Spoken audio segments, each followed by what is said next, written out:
You gotta take your thing to the next level, guys. You two are going to college.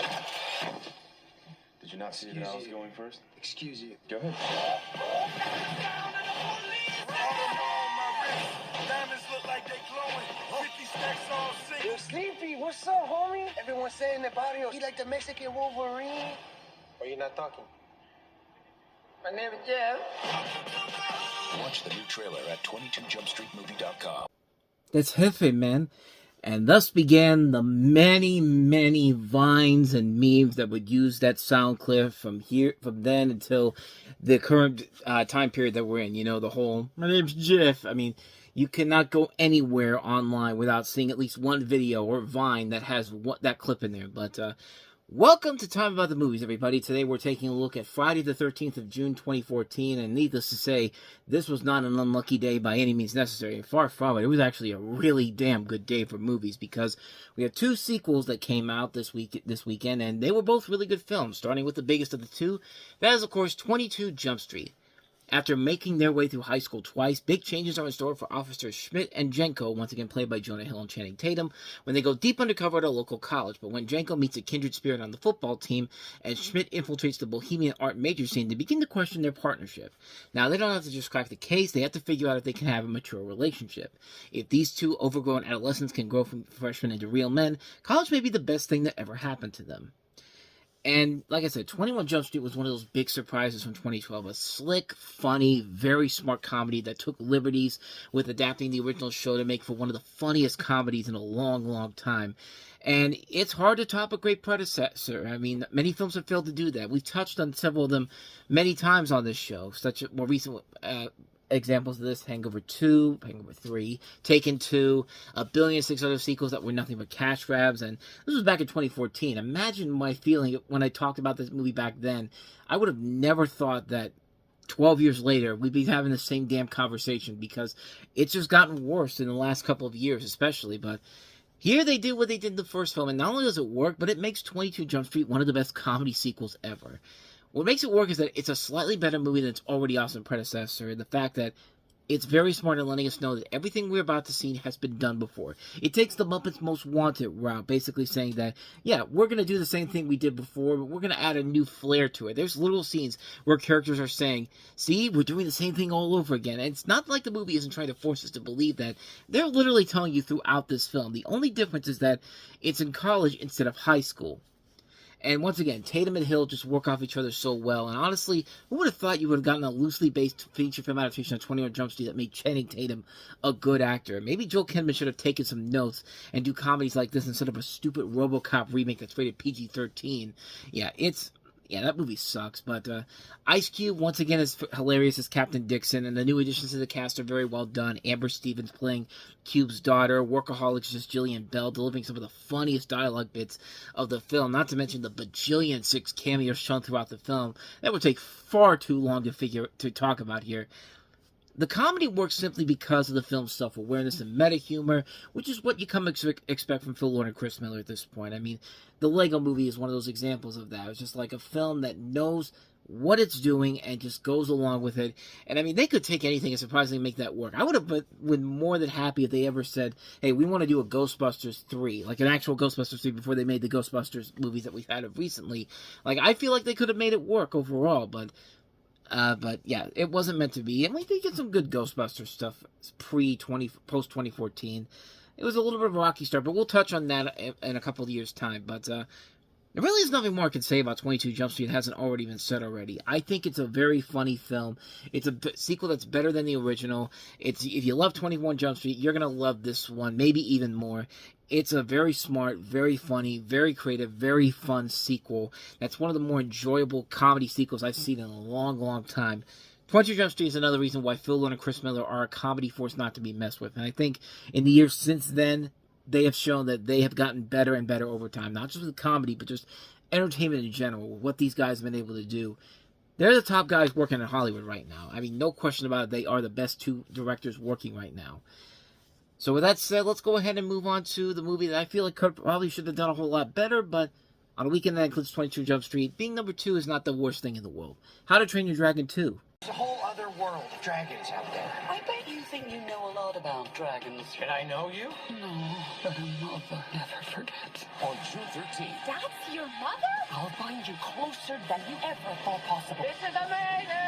when the training ends, Drago's coming for our dragons. We have to save them. the real adventure begins. We can't fly these things. They're babies. They don't listen to anyone. Oh! DreamWorks How to Train Your Dragon 2 in 3D. Rated PG. And the marketing on this one, sadly, was not the greatest overall. But, with these movies, it's just like you have to judge. You can't just judge the book by its cover. Kung Fu Panda is one of the best examples of that. And even the first How to Train Your Dragon was one of those movies that really not a lot of people were expecting it to be that great, but turned out to be one of DreamWorks' best movies overall. And I was really looking forward to seeing this one, despite the lackluster TV spots. The trailers were great, man. I mean, anytime you throw that song "Kings and Queens" from 30 Seconds to Mars, it's just a great song overall, and it's just like for a movie like How to Train Your Dragon, it just fits that song very, very well.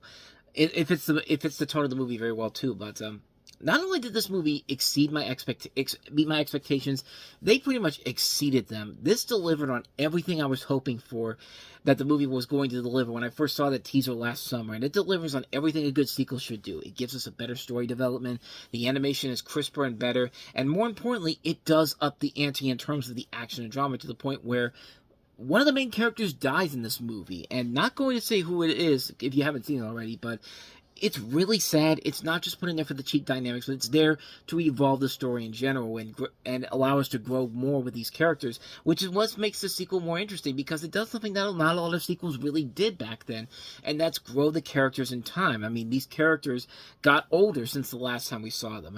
I mean, these characters do look very different. Not only show that they look older than the last time, but even in the show that they did between these, they show that they're fully capable of handling any situation this time around.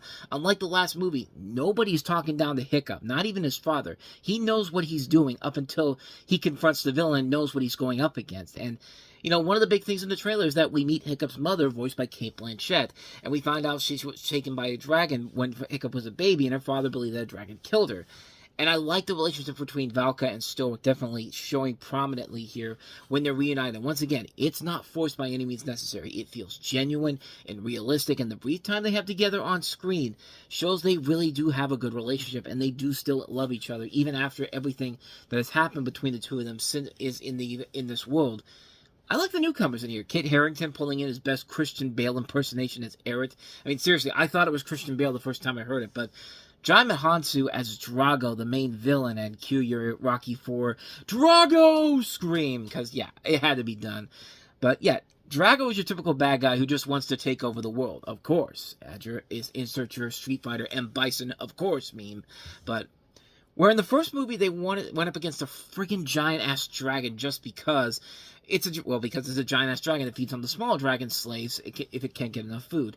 Drago is just a power-hungry villain. The action is much more epic this time around, with a ton of brilliantly shot action sequences, and the animation, once again, top-notch. It was definitely worth it seeing it in 3D on a big screen for those amazing flying scenes, and they looked incredible. Like, the big difference between this and the How to Train Your Dragon live-action movie simply was the fact that the live-action movie was nothing but a rip-off of the first movie, but How to Train Your Dragon 2 not only has the great visuals, but the great storytelling to go along with it. There's nothing really bad I could say about this movie, except the fact that the villain may not be as strong as the first film was, but even then, Jai Mahansu is still pretty good as the villain in general, but I mean, it exceeded my expectations when I saw it back then. I was really going into it hoping it was going to be good, but it upped the game on everything you could have asked for. It upped the ante on the animation, the story, the action, the drama, the tension, the comedy.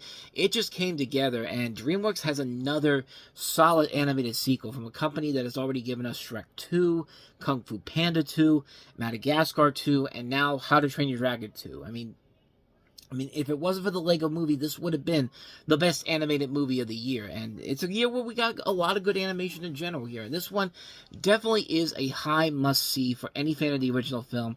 It continues the story on from the previous film and works very well, outlasting the first film, which is very hard to do, but it just works, man. It's a terrific film. I can't recommend this one enough. How to Train Your Dragon 2. Seek it out if you haven't already seen it already. So with all that said, we wrap up another episode of Time About the Movies, and the next time we meet, another double feature this time around. I guess the summer was about releasing 2 movies at once on the same day instead of just multiple series of films. No, we have 2 films. This one's not as exciting as this past weekend's was. Think Like a Man 2, which is an example of a comedy sequel that doesn't work, unlike 22 Jump Street and How to Train Your Dragon 2. Which, that's not technically not even a comedy sequel, but you get the idea. But then we have Clint Eastwood tackling a musical. Not just any musical. The musical about Frankie Valli and the Four Seasons. The Jersey Boys gets the big screen treatment. We'll touch on that one. We'll take a look at both of those movies tomorrow. We'll take a look at them then. And with all that said, thank you so much for watching this, and I hope you enjoyed it. If you did, please go ahead and do me the honors of hitting that like button, that subscribe button, and that notification button. Also, don't forget to check out our playlist, and don't forget to check out the previous episode we did. So with all that said, whether it's in the past, the present, or the future, I will see you at the movies. Take care.